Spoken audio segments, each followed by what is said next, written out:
नमस्ते। चलिए आज एक बहुत ही जरूरी सवाल पर बात करते हैं। हम अपने एजुकेशन सिस्टम को रट्टा मारने वाली एक मशीन से इनोवेशन यानी कुछ नया बनाने वाली फैक्ट्री में कैसे बदल सकते हैं। क्या हमारे स्टूडेंट्स सिर्फ इम्तिहान पास करने के लिए हैं या फिर वो इनोवेटर्स भी बन सकते हैं? आइए इसी पर आज गहराई से बात करते हैं। ये एक ऐसा सवाल है जो शायद हम सबके मन में कभी ना कभी जरूर आया होगा। स्कूल का असली मकसद क्या है? कुछ नया सीखना या सिर्फ अच्छे नंबर लाकर परीक्षा पास कर लेना?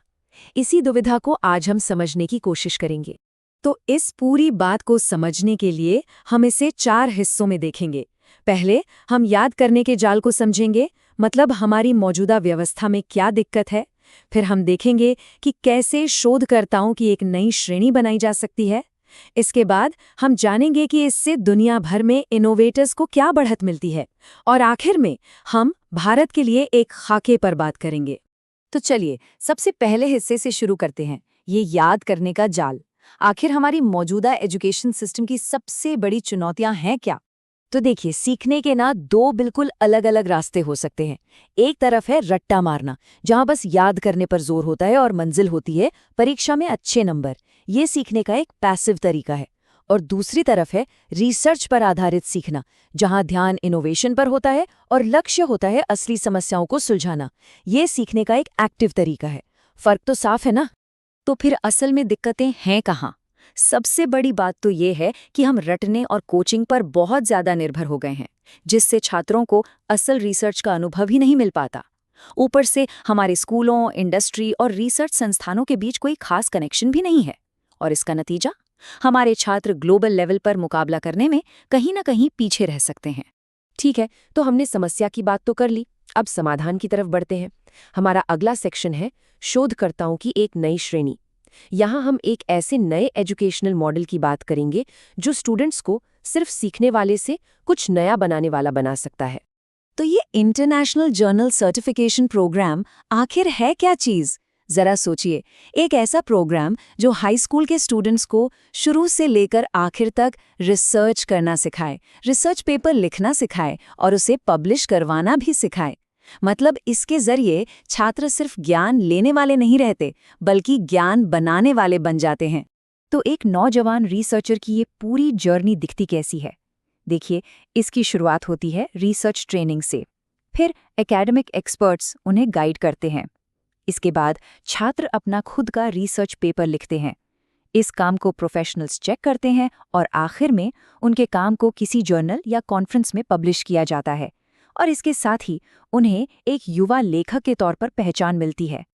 अब सबसे बड़ा सवाल कि इससे स्टूडेंट्स को फायदा क्या होगा? यहीं से शुरू होता है हमारा अगला हिस्सा, वैश्विक इनोवेटर की बढ़त। चलिए देखते हैं कि इस मॉडल से छात्रों को क्या-क्या फायदे मिल सकते हैं और ये दुनिया भर में कैसे काम कर रहा है। और फायदे, यकीन मानिए, जबरदस्त हैं। इससे स्टूडेंट्स में रिसर्च और डेटा को समझने जैसे जरूरी स्किल्स डेवलप होते हैं और उनकी क्रिएटिविटी को भी एक नई उड़ान मिलती है। यही नहीं, उनकी एक मजबूत एकेडमिक प्रोफाइल बनती है, जिससे उन्हें दुनिया की टॉप यूनिवर्सिटीज में एडमिशन लेने में मदद मिलती है। इससे उनका कॉन्फिडेंस बढ़ता है और उन्हें एआई या बायोटेक जैसे फील्ड्स में करियर को लेकर एक क्लियर डायरेक्शन भी मिलता है। और हाँ, ये कोई हवाई बात नहीं है। ये चीज दुनिया भर में पहले से ही हो रही है।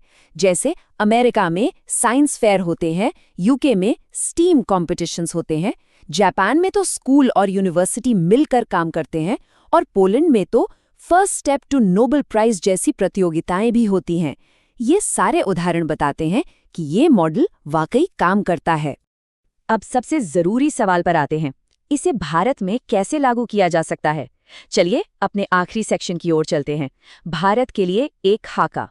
यहाँ हम इस मॉडल को भारत में लागू करने के लिए एक ठोस प्लान पर बात करेंगे। तो इस पूरे विजन को हकीकत में बदलने के लिए कोर, डाओ, वीप जैसे प्लेटफॉर्म्स अब सामने आ रहे हैं। इनका मकसद है स्टूडेंट्स, रिसर्चर्स और इंडस्ट्री सबको एक साथ लाना, ताकि देश में एक नई रिसर्च संस्कृति बन सके। तो ये प्लेटफॉर्म करता क्या है? देखिए, ये 10वीं और 12वीं के स्टूडेंट्स को रिसर्च का पहला अनुभव देता है और सर्टिफिकेशन के जरिए उनकी प्रोफाइल को मजबूत बनाता है।